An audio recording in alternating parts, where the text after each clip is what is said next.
How do you protect the things that matter most to you and your community? How do you reduce the chances of them being harmed or destroyed? How do you deal with an event that threatens to cause damage?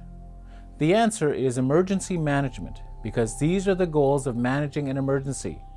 Very simply, it's about protecting people, property, and the environment. To lose the Northern store was a huge loss. I mean, that was our main grocery store. It was our bank. You know, we lost a lot of money. It was our Christmas gifts. You know, that's where people went for shopping. Our elders cashed their checks. They had accounts there. We lost our post office there, which was an emergency itself. When I go into communities, my first stop is the band office or the chief's office. We have values at risk, we call them, all the cabins out on the land, trappers' cabins and power lines and burial sites and all that. We want to protect those. Throughout this video, you're going to hear mention of the 4 basic parts of managing an emergency. You'll find that they tend to overlap and have similar concerns. That's because they're all part of the same thing, helping your community to know what to do before, during, and after an incident. Emergency management is divided into 4 basic parts: mitigation, preparedness, response, and recovery.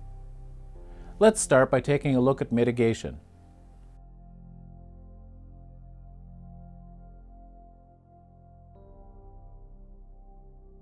Mitigation. What can you do to prevent the severity of damage to property or to prevent loss of life? Mitigation refers to actions taken to reduce the impact of natural or human-caused emergencies. Prevention refers to actions taken to avoid the impacts of an emergency altogether. Mitigation and prevention are both ways to minimize risk, especially before an incident actually occurs. We've looked at the whole community to see where we are at risk of fire coming into the community. So we have established building standards that we're encouraging people, if they're building, to make their house less at risk of fire, such as not having cedar shakes on the roof, those kinds of things. The community itself is then looking at our heavily wooded areas, and we're not clear cutting, but we're going through and selectively cutting trees and the underbrush so that fires can't crown as well, and there's little for them to burn along the ground. It is very important for your community to write up a list of hazards and to come up with ways to prevent or reduce the effects of those hazards. Your hazard identification and risk assessment can help you to do this. Let's take a quick look at preparedness. But the primary things in Holman that we had to watch for were things like power outages, particularly in the middle of winter when at 40 below, your infrastructure, your people are at risk when the power is out for an extended period of time. But it's very important to think through what could happen in our community and what do we need to be prepared for. When a disaster strikes, a community that is already prepared for an emergency is in a much better position to deal with it than a community that is not prepared. Being prepared can reduce the amount of destruction and damage to your community.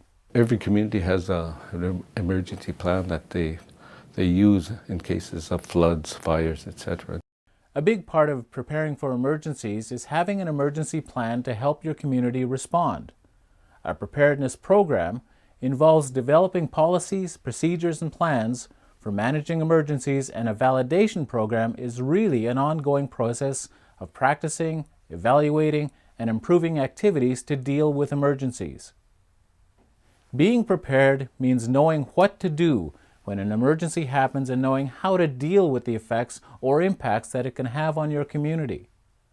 Next, let's take a quick look at response. That may be having people out sandbagging during floods. It may be, dealing with the communication with the firefighters so that you know if you have to evacuate your community because the fire risk is getting closer and closer to community. But that's the actual, we're in the midst of it, we're dealing with the emergency. It was really a big rush that time. They had to fly all the gas in for the helicopters and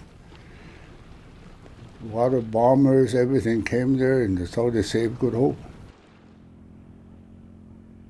Whenever someone puts out a fire, rescues stranded people, or evacuates residents from their community, that's called a response.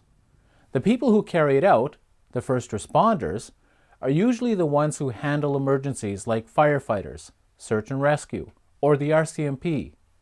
But sometimes the response may require additional help from your community. In that case, your Community Emergency Response Committee will activate its emergency plan and may need to set up its own Emergency Operations Center. Some important elements of your emergency response planning are identifying populations at risk, designating emergency facilities, identifying available resources, setting up the processes for informing the community, and organizing evacuations. Responding to an emergency can be a real group effort, with first responders working with other agencies and individuals in the community. It helps if everyone knows what their roles and responsibilities are beforehand. And of course, it's best if everyone can remain calm, work as a team, and share information. After an emergency is over, there can still be a lot of work to do, especially if the community has suffered a lot of damage and loss. This final phase is called recovery. That can be rebuilding after a flood or a fire, or it can be as simple as debriefing from the experience and what to do in terms of, do you need to amend your plan? Is there something else you could be doing for mitigation to be able to make sure that the next time is less severe than this time? Recovery refers to actions required to repair and restore the community after an incident. It may include removing debris, reconstructing buildings, restoring power, managing donations, counseling people affected by the disaster, or helping businesses to recover. That's part of the emergency plan that we work on, is what to do after the emergency, getting people back, trying to deal with if they've had losses, again, trying to build your community up again, making sure the business gets back to normal.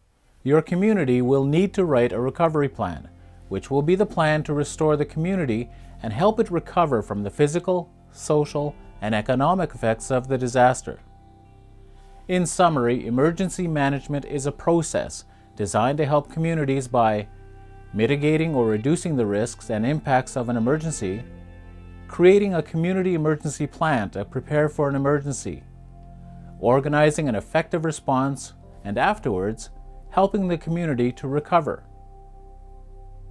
Because emergencies have the potential to cause so much damage and destruction, it's important to find ways to deal with these potential hazards. Taking care of the 4 parts of emergency management will help you to take care of the things that matter most to you and your community.